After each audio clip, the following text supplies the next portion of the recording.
When I was an attorney, I used to say to my clients, if anybody tells you they know what a jury is going to do, they're either a liar or an idiot. That's how I feel about tonight's game.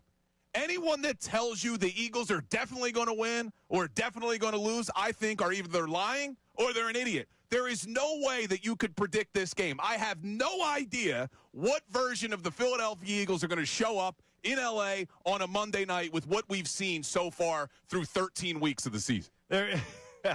It's kind of funny because, you know, you look at how unpredictable the NFL is right now as it is. I mean, you look at some of the teams that you thought were going to be on the top of the ladder. They've kind of fallen. A lot of those teams have fallen down. Other teams have kind of snuck up, like the Bears. But, I mean, you look at the Eagles, we still don't know who they are.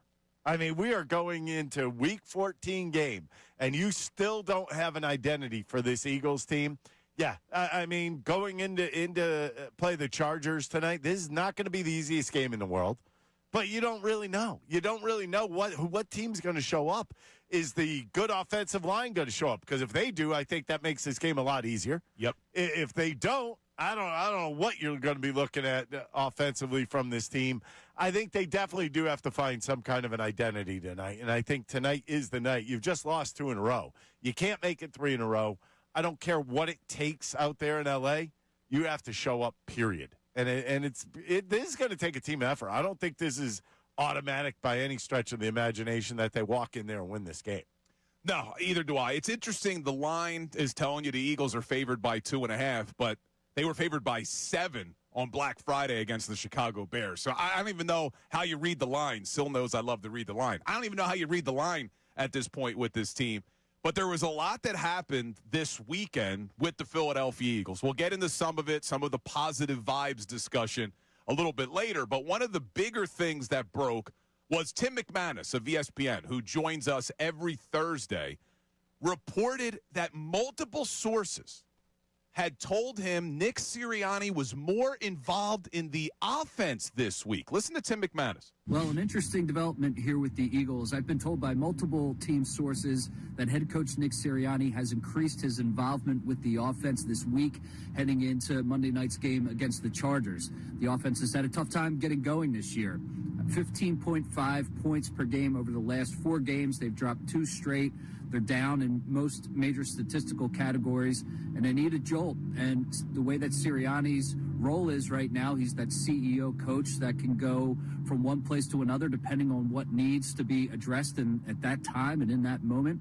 He's an offensive mind, and right now the offense needs a little bit of help. So Kevin Patullo, first-year offensive coordinator, he remains the play caller, and they remain confident in him. But Sirianni starting to get a little bit more active in that area. Pretty interesting.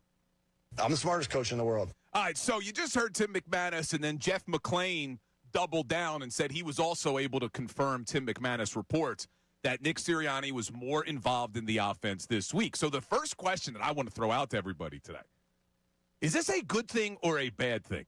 Because when you go back to last season, I heard a lot of people pushing the narrative that Nick Sirianni needs to stay as far away from the offense as possible. I heard that over and over and over again. And whenever this offense has struggled over the years up until this year, it was, man, this is Nick Sirianni's fingerprints all over it. When it happened with Brian Johnson in 23, at times when they struggled last year, it was, man, this is Nick Sirianni getting his fingers in the offense. Well, now you need Nick Sirianni to step in because you just heard from Tim McManus, things have not been good since the bye week.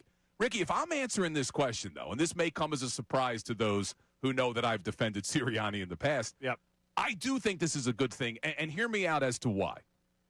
The one common theme as far as the coaching staff has gone in the Nick Sirianni era on offense has been Nick Sirianni. You go to 2022 when you had a top 3 offense. Yeah, you had Shane Steichen as the coordinator, but you had Sirianni. In 2023, you had a top 8 offense. Yeah, it was Brian Johnson. You had Nick Sirianni. Last year, a top 8 offense. Kellen Moore. You had Nick Sirianni. You've gone through now 4 different coordinators in the last 4 years, but it's always been Nick Sirianni and who else?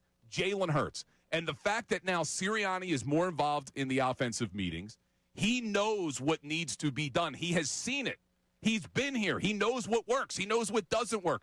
And it can't get much worse when you're sitting here 24th in the NFL this season. I think it is a good thing that the head coach is saying, I'm not going to be just a CEO this week. I'm jumping in, and I'm going to help this offense as much as I can. I think it's fairly simple. He's not a dummy. He's sitting on the sidelines watching what's going on offensively. Has not been pretty all season long. I mean, I keep bringing up maybe they had one good game against the Giants, but, I mean, the Giants were ripe for the taking one way or the other. I look at it like this. Can you balance an attack? Can Nick Sirianni help balance an attack for this Eagles team? If he could do it just a little bit, I think it helps. I think any little thing right now is going to help. If he has a tweak somewhere in there, maybe that'll help a little bit. You also heard from Saquon Barkley saying that he's excited about what's happening this week. But I have a hard time taking that one into consideration because if you remember last week, everybody was excited that they were adding new things in last week. Yeah, how'd that work out? And that didn't work out very well either. So I kind of take that with a grain of salt. But I think another mind in on this is only helpful. I think Patullo's in over his head, but to be completely honest with you. Maybe Sirianni, when he was first doing this, the head coaching thing, and he was kind of trying to grasp on to being a play caller too, maybe he was a little bit over his head at that point. But, I mean, we are now further down the line. He's a veteran coach. He's not a new coach. He's not a new head coach in there. And now he should have a pretty good idea of what it takes to get this offense back to normal or at least back to average. Because you have the weapons. You have guys that have been here, done that. You have a roster that says they've been here, done that. Get them on the same page and put them in good places. That's it.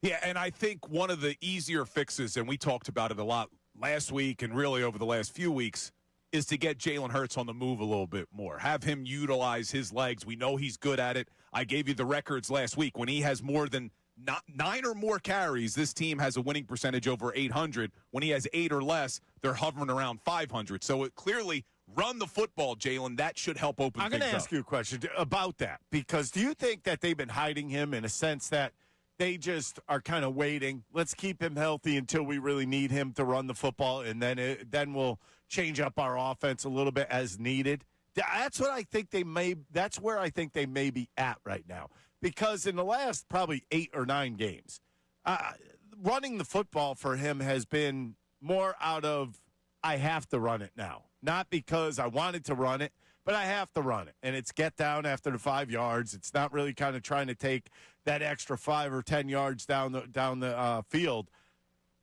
At some point here, we're going to get to that game where it's going to be like, I need that extra yardage. I'm going to start taking the chances. And I think it's this week. Like, with all of the noise surrounding this team, and it's not only coming from the media. I mean, you see it.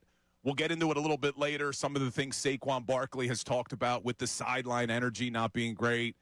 We'll get into the bunny that they put into the locker room. All of these things. Clearly something is off with this team, and it does remind you a lot of 2023. And if you can get things going any way that you can offensively, you do it. So I do expect Jalen Hurts this week, tonight, Monday Night Football, that if he needs to use his legs, he will utilize his legs to get this offense going. Because I think you're right, Ricky. I think they've been – I think it's a group decision. Jalen, Nick, Patullo, probably even Roseman. Hey, no need to run him early in the season. You don't want to risk injury to your starting quarterback. I mean, look at what just happened. Not that it was on a running play. It was actually on a no contact, but Daniel Jones. I mean, the Colts season is plummeting now because they lost their quarterback. He was literally walking in the backfield, and it happened. He was just backpedaling. Isn't that weird? With and you saw his Achilles injury. So that's awful. You don't want to see that sucks happen. For him because he was finally going to get a good payday, too. But then that also brings me out to the flip side of it. You can get hurt like that. Yeah. So, yeah, you want to protect your quarterback. You don't want Hurts running the ball 20 times a game. But at the same time, injuries happen in the NFL. And look at what happened to Daniel Jones. Not even touched, just literally backpedaling in the pocket. And, boom, he blows out his Achilles. What's up, everybody? It's Bill Colarulo from Unfiltered with Ricky Bo and Bill Colarulo. Thanks for watching. Make sure you're subscribed to our YouTube channel because we post a ton of content. It's not just what you hear on air. We're posting content all day long. We do some things before the show, after the show, even stuff during the show. So subscribe, like, do whatever you got to do. We got all this content coming to you every single day.